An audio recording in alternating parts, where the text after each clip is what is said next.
की। बताने पर मुट्ठी ने बांधते ही हमारे विधानसभा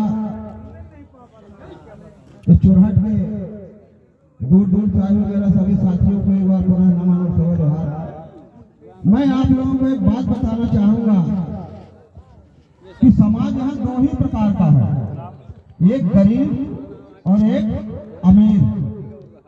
गरीब समाज चाहे वो किसी भी जाति का हो, वो गरीब का गरीब ही होता जा रहा है, और किसी भी धर्म समुदाय पंथ को मानने वाला हो वो आज दिन दुगनी और रात चौगुनी तरक्की यानी अमीरी की ओर जा रहा है।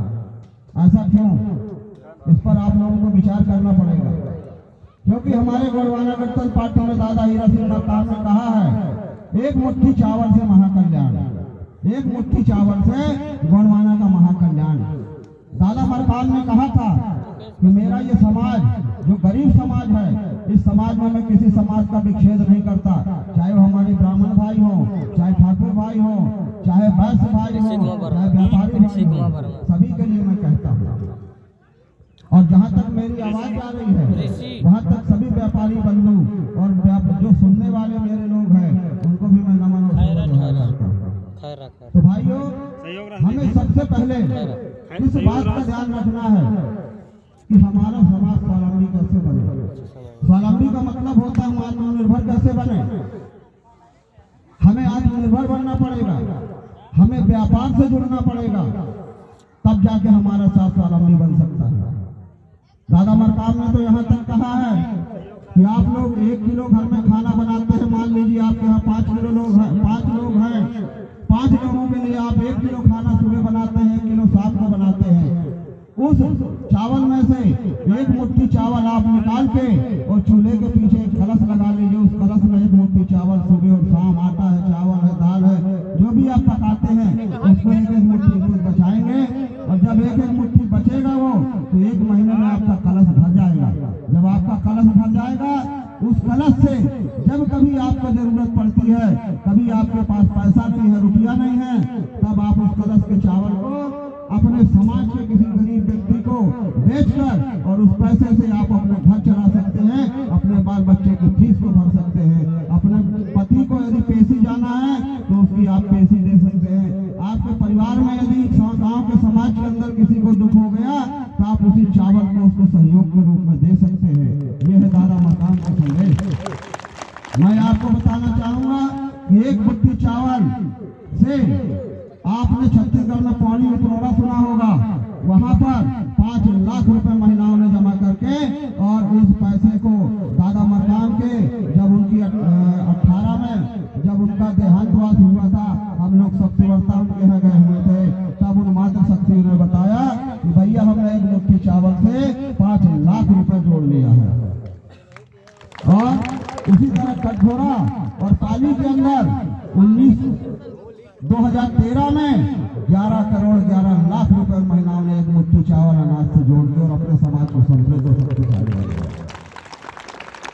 इसलिए सबसे पहले हम कोई राजनीतिक भाषण देने नहीं आए हैं। कांग्रेस ने क्या किया, भाजपा ने क्या किया, ये हमसे मतलब नहीं है। आप खुद जान रहे हैं कि कांग्रेस और भाजपा ने क्या किया, उसको आप महसूस कर सकते हैं, उसको आप सोच सकते हैं, समझ सकते हैं कि हमारे साथ 75 सालों में किसने छलावा किया, 75 साल में किसने छलावा किया, ये आप जान सकते हैं। लेकिन जब तक आप स्वावलंबी नहीं बनेंगे, आपका समाज स्वावलंबी नहीं बनेगा, तब तक आप इसी तरह पीछे लोगों के लगे रहेंगे और तब तक कुछ लगने लगेंगे। आज इस मंच से मैं कहता हूं कि आने वाले 2023 में इस चुरहट विधानसभा में आप लोग अभी से अपने काम में लग जाइए, चाहे वो आपका पड़ोसी हो, नात हो, रिश्तेदार हो, किसी धर्म, संस्कृति, भाषा, पंथ, समुदाय, जाति का हो, उसको आप बताना शुरू कर दीजिए कि दादा हीरा सिंह मरकाम का ये संदेश है, और इस संदेश से आप लोग जुड़िए और आने वाले 2023 में इस चुरहट से गोंडवाना गठबंधन पार्टी का विधायक बना के जिताइए, विधायक बना के आप अपने विधानसभा में भेजिए। क्योंकि आज इस समाज का नेता, आप हमारे समाज को कोई कांग्रेस और भाजपा से डर नहीं है, ना आरएसएस से डर है, ना बीजेपी से डर है। हमारे समाज को डर किससे है? जो हमारे समाज के लोग कांग्रेस और बीजेपी में जाके दलाली करते हैं और अपने समाज की बात जाके विधानसभा और लोकसभा में नहीं रखते। ऐसे लोगों से हमारे समाज समाज को खतरा है। हमारे समाज को खतरा किसी और से नहीं है। इसलिए आप उन दलालों को एक किनारे करके अपने समाज में से 2023 में से एक चुनिए, चाहे मातृशक्ति चुनिए, चाहे पितृशक्ति चुनिए, उसका नाम हम तक दीजिए। हम उसको विधानसभा 2023 में आपके चुरहट से विधायक बनाने का काम करेंगे। ये काम आपको करना है। दूसरी बात, स्वावलंबन की बात मैं करता हूँ। आज देखिए, जहाँ पानी का साधन नहीं है, मैं कहता हूँ ये डोल है पूरा। आप कब तक सरकार पे निर्भर बैठे रहोगे? कब तक बैठे रहोगे कि शासन हमको कुआं देगा तो हम कुआं लेंगे, शासन हमको घर देगा तो हम घर लेंगे? एक बात मैं बता दूं, जो समाज मुफ्त का खाता है वो समाज अपना इतिहास नहीं जानता, और जो समाज अपना इतिहास नहीं जानता वो सत्ता परिवर्तन नहीं कर सकता, क्रांति कभी नहीं कर सकता। ये बात याद रखिएगा। इसलिए आपको अपने इतिहास को जानना होगा, अपनी भाषा को जानना होगा, अपने धर्म और संस्कृति को जानना होगा। जिस तरह ये मैदान है, इस मैदान में मान लीजिए कि 500 एकड़ जमीन है, और 500 एकड़ में 100 किसान होंगे, 100 किसान के बीच में 500 एकड़ जमीन होगी। उस 500 एकड़ जमीन में कम से कम 2-2, 2.5, 3-3 एकड़ का काश्तकार तो हर किसान होगा ना। आप लोग एक साल कुछ मत करिए, एक साल सारे किसान कुआं खोदिए, और सारे किसान जब अपनी अपनी जमीन में कुआं खोद लेंगे और सारे अपनी अपनी जमीन में गेहूं, चना और धान बोना शुरू कर देंगे, आपकी गरीबी अपने आप हट जाएगी, और आप उसी धान को और गेहूं को बेच के, और आप क्योंकि किसान हैं, आपके व्यापार नहीं है, व्यापार से जुड़े नहीं हैं, इसलिए आप उसी जो धरती माता है उससे ज्यादा से ज्यादा उत्पन्न करेंगे, और ज्यादा से ज्यादा उसको आप जब फसल बेचेंगे तो आप भी पंजाब और हरियाणा जैसे बड़े किसान बन जाएंगे। बनेंगे कि नहीं बनेंगे? एक बात और बताना चाहूंगा मैं अभी छोटी छोटी बात बता रहा हूं। आदिवासी समाज या हरिजन समाज, पिछड़ा वर्ग समाज, जो भी हमारा समाज है, वो तेंदुपत्ता तोड़ने जाता है। कितने लोग तेंदुपत्ता तोड़ने जाते हैं? हाथ उठाइए जरा। तेंदुपत्ता का कितना रेट मिलता है? 200 या 300 रुपए सैकड़ा। अरे तेंदुपत्ता हम तोड़ते हैं, हमारी माँ, बहन, बहू, बेटी कितने बजे तेंदुपत्ता तोड़ने जाती हैं? सुबह 4 बजे। तेंदुपत्ता तोड़ के कितने बजे लौटती हैं? 12 बजे। और 12 बजे से यदि उनके घर में कोई सक्षम व्यक्ति है तो खाना बना लिया तो बेचारे खाए, नहीं तो चुपचाप मक्खी को धूप के और तेंदु का पत्ता बांधती है, और फिर 5 बजे उस तेंदुपत्ता को लेके फड़ में जाती हैं, और फड़ में जाने के बाद रात को 10 बजे लौटती हैं, और ठेकेदार उनको कितना देता है? 250 या 300 रुपए। ये नहीं चलेगा। 2023 में तेंदुपत्ता का संग्रहण कम से कम 500 रुपए होना चाहिए, तब आप तेंदुपत्ता तोड़िए।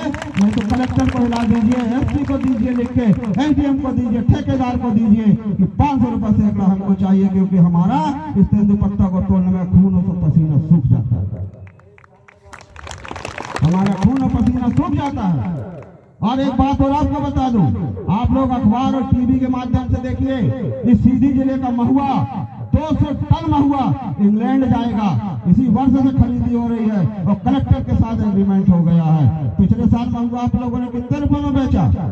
जंगल विभाग ने खरीदा था, कितने रुपए बेचा? 29-30। मेरे कुसमी में 29-30 रुपए बेचा। पैसा नहीं मिला। आप लोग आवेदन क्यों नहीं देते कि हमको पैसा नहीं मिला? हम आए, बताइए किसने पैसा नहीं दिया? कौन सा आपके यहाँ बल समिति है? वो परसों आपके यहाँ पैसा पहुंचाएगा। कल कितने में महुआ खरीदा? 25 या 30 रुपए में। महुआ बीनने में भी कितना समय लगता है? जितना तेंदुपत्ता तोड़ने में लगता है। तो देखिए, दिल्ली में जब किसान बैठे थे, आप लोग टीवी, अखबार, पेपर में देख रहे होंगे, वो किसान क्यों बैठे थे? कि हमारी फसल का एमएसपी रेट हो जाए।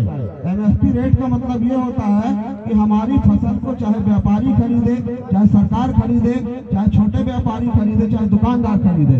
यानी हम मक्का बेच रहे हैं तो 2000 रुपए कुंटल मक्का है तो 2000 रुपए कुंटल मक्का सभी खरीदे। गेहूं यदि 2500 रुपया कुंटल है तो सब 2500 रुपया कुंटल खरीदे। धान यदि 5000 रुपए कुंटल है तो उसको सभी 5000 रुपए कुंटल खरीदे, चाहे वो किसान हो, चाहे मजदूर हो, चाहे व्यापारी हो। इसलिए वो 1.5 साल तक बैठे रहे, और इस भाजपा मोदी सरकार को आखिर वो किसान बिल वापस लेना पड़ा। लिया कि नहीं लिया? उसी तरह महुआ कितने रेट में देना चाहिए? महुए का रेट होना चाहिए 500 रुपए किलो। 500 रुपए किलो जिसको महुआ लेना है वो हमारे आदिवासियों का महुआ खरीद ले, नहीं तो इस पेड़ को हम छोड़ देंगे, वो खुद आके महुआ बीने, फिर उसको देखोगे कैसा मजा आता है उस व्यापारी बिल्कुल कह दीजिए 500 रुपये हम आपको देंगे, क्योंकि हमारी संपत्ति का मूल्यांकन हम करेंगे। हमारी संपत्ति का मूल्यांकन हमारा होना चाहिए। ये आदिवासियों का हक और अधिकार। अब तो पैसा एक्ट लागू हो गया। पैसा एक्ट आप लोग पढ़िए, पंचायत एक्सटेंशन शेड्यूल एरिया, उस दायरे को बढ़ाया गया है। यहाँ ये शायद आपका चुरहट विधानसभा है, यहाँ ये सब कुछ गांव पांचवी अनुसूची क्षेत्र में आते हैं, उनके बारे में हम बताएंगे। 7 गांव आते हैं, लेकिन अब आप लोगों को एक होना पड़ेगा, क्योंकि दादा हीरा सिंह मरकाम ने कहा था कि एक बनो, नेक बनो, एक बनो, श्रेष्ठ बनो। जब एक बनोगे तो नेक बनेंगे, जब नेक बनोगे तो श्रेष्ठ बनोगे, जब आप श्रेष्ठ बनोगे तब आपका मुकाबला दूसरा कोई करने में उसको पसीना आएगा। अभी तो आप लोग डरते हैं, मैं जानता हूँ। बस में चढ़ते हैं आप लोग ना, तो आगे की सीट से नहीं चढ़ते हैं, पीछे के दरवाजे से चढ़ते हैं, पीछे के दरवाजे से। और आगे जगह रहता है इतना, कंडक्टर बोलेगा और चला, ओवर और चला, तो आप लोग डर के मारे नहीं जाते, कहते हैं यहाँ कहाँ हवा जगह। तो आप लोग एक साइड कुर्सी में ऐसे चिपक जाते हैं, तो पीछे वाला निकल जाता है आगे। तो आप लोग कैसे आगे बढ़ोगे?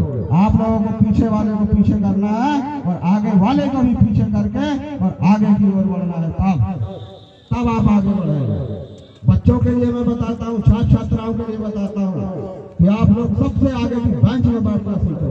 जब आप सबसे आगे की बेंच में बैठेंगे तब आप एक अच्छे विद्यार्थी और जो चढ़ाई पढ़ाई हुई चीज है उसको समझ सकेंगे और सुन सकेंगे। और पीछे की बेंच में बैठेंगे तो पीछे आप लोग गुटुर करते हैं, तो शिक्षक क्या पढ़ा रहे हैं, मास्टर क्या पढ़ा रहे हैं, वो समझ में नहीं आता।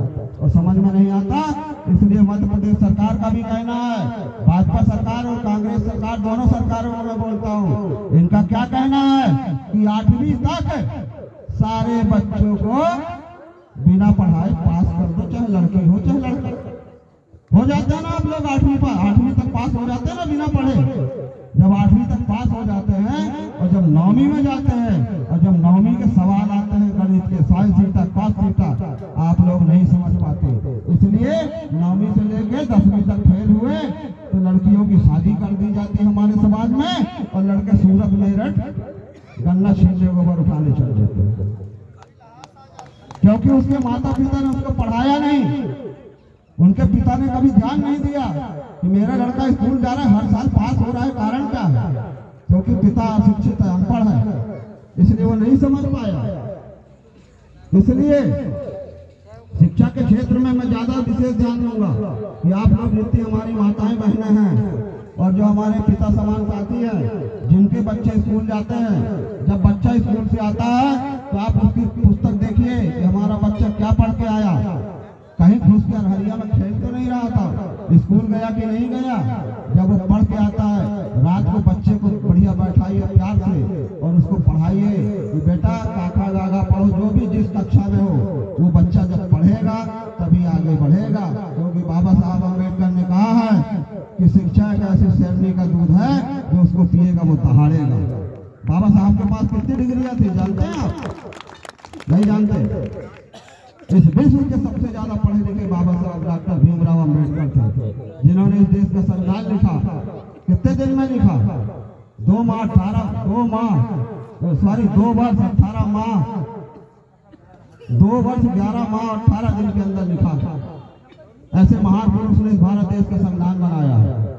आप लोग रामायण पढ़ते हैं, गीता पढ़ते हैं, कुरान पढ़ते हैं। मैं आपको एक बात बता दूं, आप रामायण पढ़ेंगे आपको सनातन धर्म का ज्ञान होगा, आप कुरान पढ़ेंगे आपको इस्लाम धर्म का ज्ञान होगा, आप बाइबल पढ़ेंगे आपको ईसाई धर्म का ज्ञान होगा, आप गुरु ग्रंथ साहब पढ़ेंगे तो आपको पंजाबी धर्म का ग्रंथ जानकारी होगी, आपको जैन धर्म की जानकारी होगी जब उनके ग्रंथ पढ़ेंगे। लेकिन जब आप भारत का संविधान पढ़ेंगे तो आपको अपने हक और अधिकार की जानकारी होगी कि यह संविधान में हमारा हक और अधिकार क्या दिया गया है, और हक अधिकार के साथ हमारे कर्तव्य भी दिए गए हैं। 12 कर्तव्य हैं, उन 12 कर्तव्यों का आप पालन करेंगे। बहुत से सवाल ऐसे आते हैं, अब मैं इतनी बातें बता दी क्योंकि पहला कार्यक्रम है। मैं एक बात आपको बताना चाहूंगा, नागपुर जब इतिहास जानोगे तब न जानोगे। नागपुर सब लोग जाते हो, कौन कौन नागपुर जाता है? नागपुर तो सबने सुना होगा। नागपुर को किसने बसाया था? मालूम है किसी को? नागपुर को वक्त बुलंदशाह उनके गौड़ राजा ने सन 1702 में बसाया था। नोट कर लीजिए, परीक्षा में पूछा जाता है। ये परीक्षा में अक्सर पूछा जाता है कि जब ये भारत देश आजाद हुआ 1947 में, तब इस देश के अंदर कितनी रियासतें थी? कितनी रियासत थी बताइए, है मालूम किसी को? 568 रियासतें थी, 565 रियासतें। उस 565 रियासतों में से 14 रियासत लेके पाकिस्तान अलग हो गया, तब हमारे पास कितनी रियासत बची? रियासत यानी छोटे छोटे राज्य।